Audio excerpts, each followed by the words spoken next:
네, 신의 한 수 시간으로 이어가도록 하겠습니다. 시작에 베테랑에게 한 수 배워보는 시간인데요. 오늘은 김동섭 어드바이저와 함께 하시죠.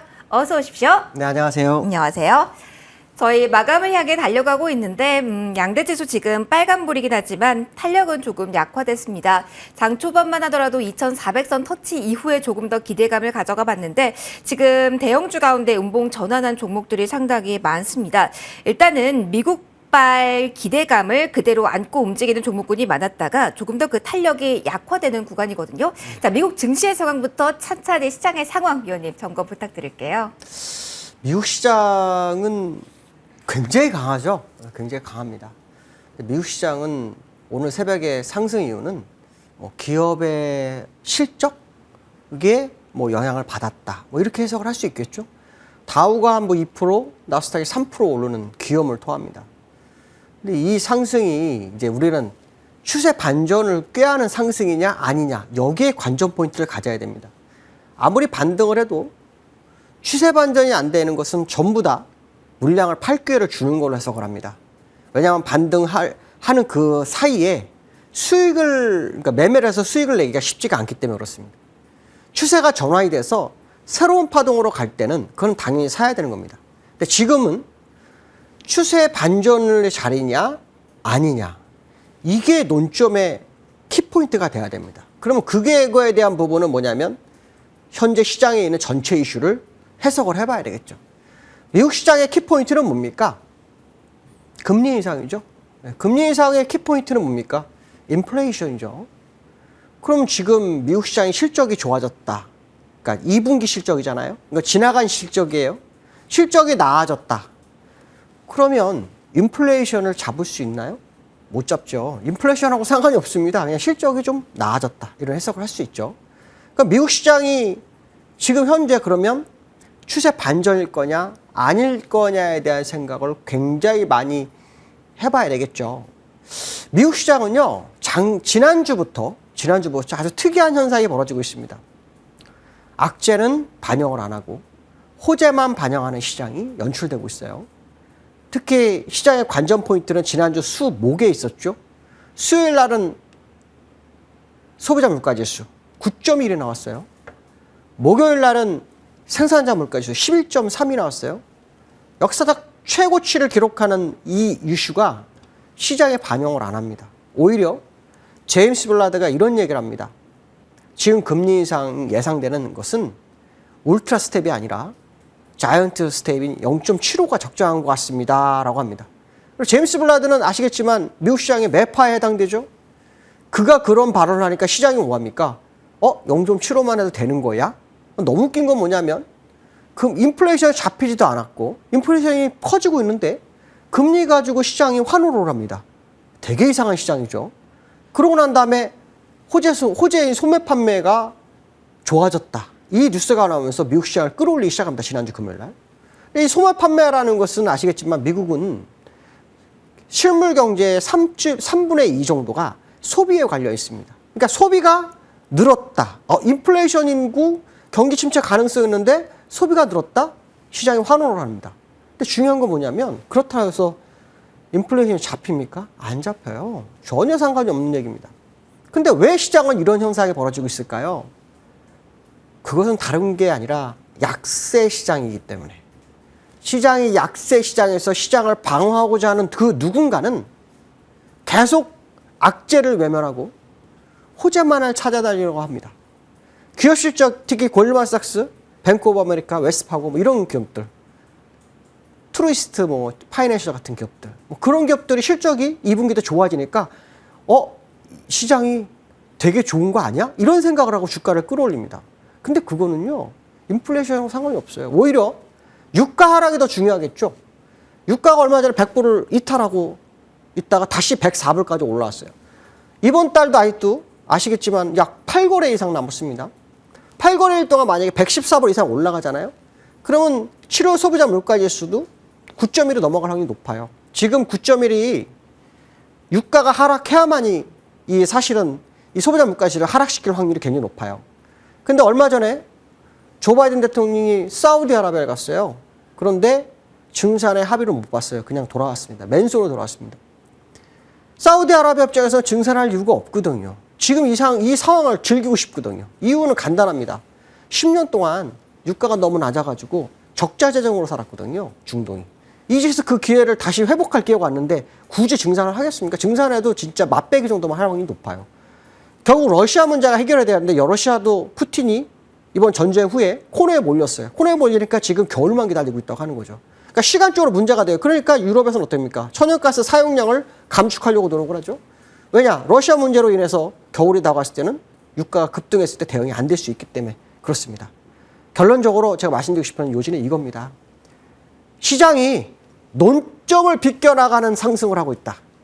그러나 결국 논점을 향해서 다시 갈 것이다. 그렇다면 지금 상승은 추세 반전이냐라고 물어본다면 절대 그렇지 않을 거다. 왜냐? 유동성이 회수되고 있는데 어떻게 추세 반전이 나옵니까? 회수되는 유동성이 다시 투입된다면 모를까? 회수되는 상황이라 그런다면 반전보다는 반등으로 보는 게 맞겠죠. 이 반등은, 약세장의 반등은 물량을 청산할 기회를 주는 걸로 해석하는 게 맞습니다. 물량을 청산한다?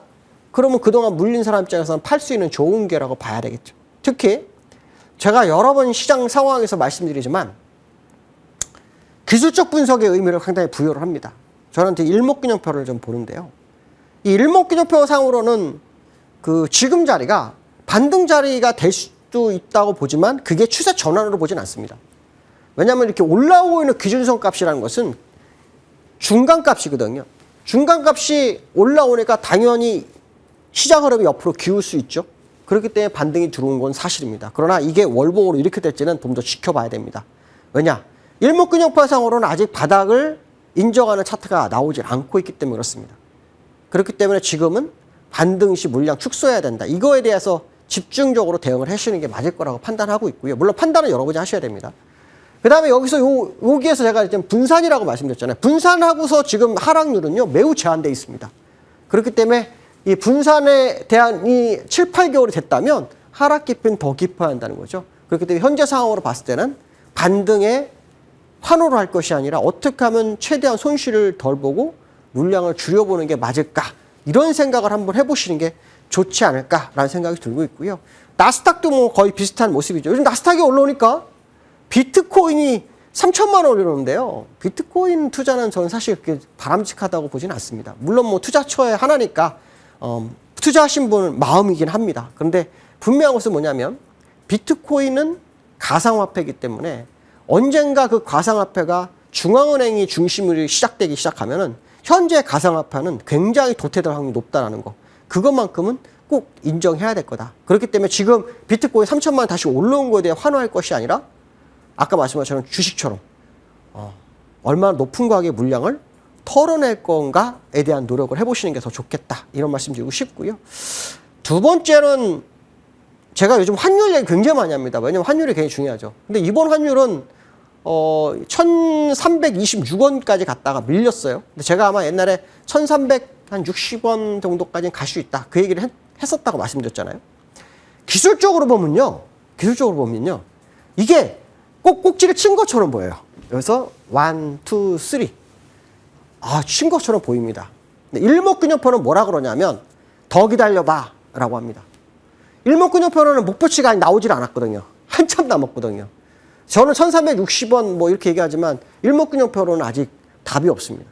제가 이제 왜 얘기를 하냐면 사실은 이 환율이 내려올 때 시장이 핫 이슈가 된 걸 혹시 아시나요? 그게 통화수합입니다. 통화수합. 얼마 전에 이주연 금융위원장이 통화수합하고 증안기금에 대한 얘기를 언급합니다. 상황에 따라서 사용할 수 있다. 그렇죠? 네.